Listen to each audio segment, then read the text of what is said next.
It's 8 a.m. in the morning. Daniel is a student. He is preparing for a final exam.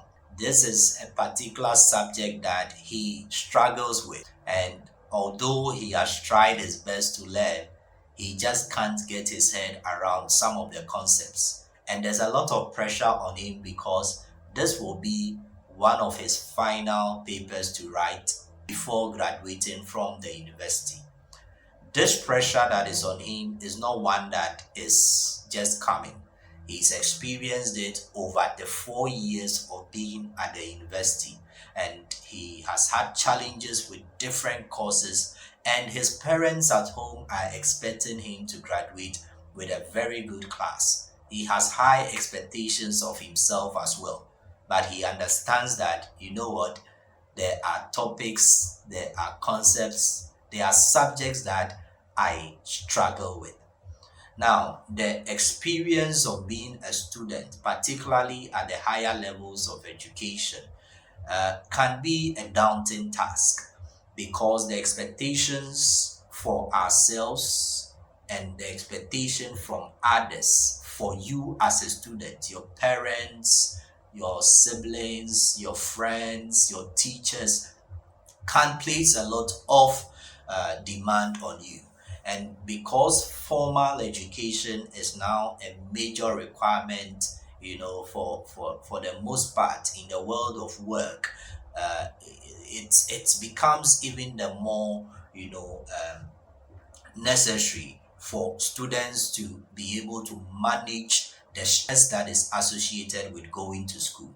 So the struggle that comes with the pressure from all angles, different dimensions in our pursuit of formal education is one that, if not well handled, can lead to a lot of mental health constraint. And so that is why I want to look at the topic of stress among students. And I'll try to identify some of the key sources of stress for students and provide a few tips for managing it well. Now, what is stress? According to the APA Dictionary of Psychology, stress is the physiological and psychological response to internal or external stresses. So stresses are generally things that may cause you to be overwhelmed, cause you to be under threat, cause you to feel uncomfortable. So these are things that we say are stressing you. So they are stresses. Now, it's defining the stress itself as your response to these internal and external stresses, both physiologically or psychologically. Physiologically meaning that bodily, physical, manifestations that you have been stressed out, or there are certain things that are causing you distress. And then psychologically dealing with your thinking and your emotions. So these changes, that happen when we are stressed out, they affect, it says, nearly every system of the body and influences how we feel and behave. And the World Health Organization also defines stress as a state of worry or mental tension caused by a difficult situation. So this is a more simple definition. So a stressed student in this case is one that we can say is in a state of worry or mental tension because they find themselves in a difficult situation. And this stress, it says, is a natural human response that prompts us to address challenges and threats in our lives. So we talk about the stress response where we have the freeze, the fight, and the flight modes. And usually when we get ourselves into challenges and threats, we either have this, inclination to deal with it, to stand and, literally fight the situation. Or in other times where we feel we do not have the resources, we freeze, we are unable to do anything. And that's where you talk about the states of mental confusion, and somebody says, I didn't even know what to do.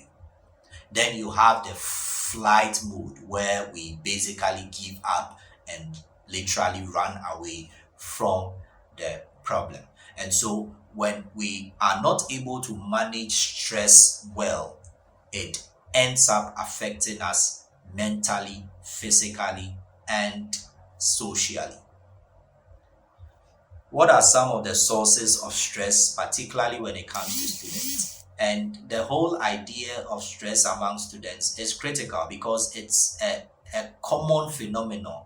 Even at the lower levels of education, students are stressed. The children, the kindergarten, the nursery, they feel stressed out even at that level. And as someone who has taught um, little children before, during my first degree, a part-time role, teaching role, I was handling children, and at the primary level, and you find that they are tired sometimes after school when they come to the center for after school, tuition and homework stuff. You can see that they are stressed out. They don't want to learn. They get angry sometimes, and all that is a manifestation of the stress associated with being a student. So one of the main sources of academic or student stress, I should say, is academic overload. So if you have many subjects coming in, you can have 6, 7, 8 subjects,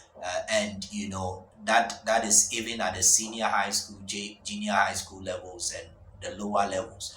You could be doing 4 core courses, and 4 electives, and all of that. There's a lot to deal with in terms of subject areas, and the content of these subject areas is also another level on its own. And the assignments, the exam, the activities for each of them, the homeworks and all that, it can become overwhelming for a student, and that is a major source of stress. The second area or source of stress is parental and social pressure.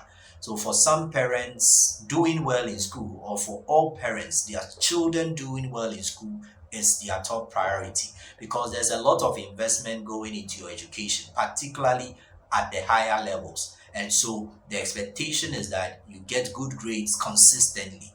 And that can be challenging, especially in times where a student finds themselves not doing so well. They become stressed out, they become anxious, and it's a whole lot of challenges. The third key area I talk about is financial constraints, and I mentioned this one because personally it was a major stressor for me during my first degree level, and that made me have to combine a part-time teaching job with my undergraduate study, and it was really stressful going to do after school tuition and being in the traffic of coming back to campus at the University of Ghana and all that. It was a whole lot of stress on me, and it's had some effects on some of my grades at certain points, combined with other issues, from home and all that. So financial constraints, financial challenges can be a major source of stress for. The final source of stress I'll talk about, amongst the many that we can look at, is the uncertainty that surrounds the students, the exams they write, you write, the uncertainty surrounding what your grades will even be. And for those that are probably at the higher levels, the university, the colleges, the thought of what is at stake after school can also be a major source of stress, particularly in our context within Africa, within Ghana, where unemployment rates are so high. That itself can be a major stressor on you while in school, because then you have to battle with the uncertainty of what you will do after school, the choices you need to make, even in terms of your courses and all that. Uh, just a few days ago, I had one of my younger students, talking to me about how she's thinking of changing her course, at some point at the the master's level. And the uncertainty surrounding the program she's reading and the options available for her after school is in itself a source of worry. And so the uncertainty that surrounds the future of students, whether the immediate or the long term, can also be a source of stress for them. And I believe that in the various schools, it is important for teachers, it is important for school counselors, if they are, to take the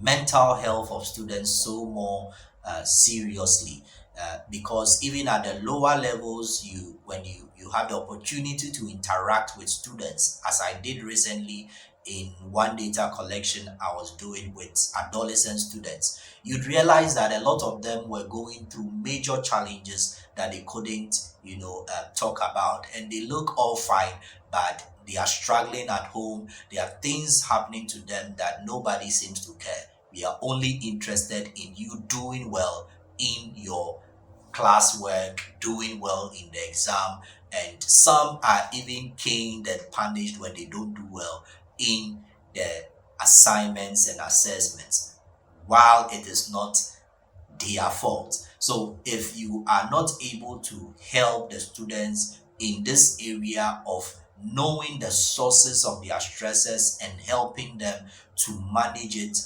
in more healthy ways, then we will have a lot of students still going through the stress associated with school, and that can really be a negative experience and impact negatively on their learning and learning outcomes.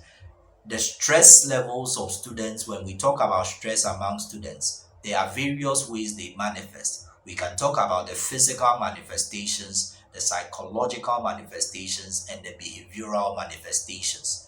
Now, the physical manifestations, when you see a student that is stressed, or if you are a student and you are going through stress, one of the things you could talk about are headaches. So headaches, sharp headaches, consistent headaches, migraines, these headaches that come related to stress. It's not every headache that, is necessarily related to a medical condition. Some of them are manifestation of mental health conditions such as distress or stress. And so fatigue, tension in the body, feeling so tired and so exhausted, issues with sleeping. A lot of students at the higher level have difficulties with sleeping. You cannot sleep because the pressure and the expectations are so high, and it begins to affect their sleep cycle. So chronic stress can even lead to more severe issues for such students beyond the headaches, the fatigue, the mental, the muscle tension, and the sleep related issues. The psychological manifestations come where you talk about the test anxiety and general anxiety issues, and feelings of hopelessness. You have some students going through depression in school because they keep failing certain subjects, and at a point they lose hope. They feel so worried, and they feel that they are not really up to task and begin to withdraw themselves. Some even drop out of school as a result of that. So the issues of anxiety, feelings of hopelessness, issues with mood disturbance. Some of them become so irritable, they are quick, to explode because there's a lot of pressure, probably from home and from school, things that they are not able to resolve. The third key manifestation area are behavioral in nature. So you talk about, as I mentioned, once the students are having challenges with their emotions and their intellectual abilities are affected, you begin to see some of them, for instance, dropping out of school. Some of them even become withdrawn. Others will do a lot of procrastination. So for students that are stressed, and as a student myself at various levels, there are times where you feel so overwhelmed, so exhausted, fatigued, mentally exhausted, that you keep procrastinating certain readings and meetings and all that.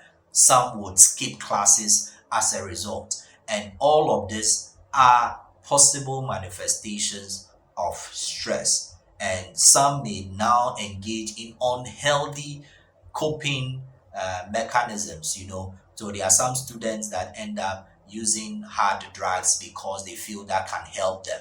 So some get into using cocaine, some get into using substances like caffeine and all that, just to help them to cope with the pressure and the stress in school. So what can you do if you are a student and you are going through a lot of stress in school, or you want to help a student in that regard? Number one is to set realistic goals. Sometimes the goals that we set, or objectives, expectations we set, are so high that we are not able to meet them. You have 7 different courses that you need to do. You know your level as a student, you know you are an average student, and you set a goal that this semester I want to get 7 A's for the semester. That is unrealistic. Yes, it is good to have positive mindset and positive projections, but knowing your strengths should help you to make realistic goals or expectations for that semester. Because if you set a more realistic goal, maybe I get 2 A's, 4 B pluses, and then one probably B, or in all, at least for 3 of the subjects you mentioned, the ones that you feel you are so good in, I get above 80 in them. For 3 of them that I'm not so strong in, probably around 70 to 80 should be fine. So you set realistic goals that are consistent with your own strengths as a student, and that can help to reduce the pressure that comes with meeting those unrealistic goals. And if you're a parent, you also want to manage your expectations for your child, knowing that they cannot meet some expectations that are above what their ability is. And if you're a teacher, you do same. The second thing is to manage your time well. Sometimes we get engaged in so many activities, extracurricular activities, that it gets you so tired you cannot learn. Manage your time well. There are friends, there are meetings and other things that you do that can add extra stress to your time as a student. So you need to manage that and cut off things that are not contributing to your development or your academic progress as a student. The third thing is to manage your lifestyle in terms of sleeping time. If it's evening, the time to sleep, make sure you sleep, make sure you regularly exercise, make sure that as much as you can, you eat well, you sleep well, you exercise well. The fourth thing is to seek support. And I think that will be the last for this session. To seek support. Sometimes it's good to talk to your class teacher that you are struggling. Talk to your parents. Talk to a friend that can help you. Make sure that you seek the support of people that can help you. And if you need to see a counselor, do so. Talk to someone. Talk to a psychologist if you can't have access to one, as counselor, your school course advisor, and I'm sure that you get the needed help to manage your workload and certain expectations or demands that are on you. And if you are not a so good student or an average student, whatever your challenges are, share them with other colleagues that could help you to catch up. It's very important. Seeking support is very, very important. Thank you so much. I hope that you found this lesson or this particular session useful, whether you are a student or you are someone who is interested in the well-being of students, particularly in helping them to have a sound mental health while in school. I hope you would make time to join me in the next uh, lesson, where I'll be looking at some learning behaviors or learning strategies that students use based on their goal orientation. Thank you so much, and please subscribe to the channel if you are new, and share the content to others, particularly students, so that it will help them. Take care and bye bye.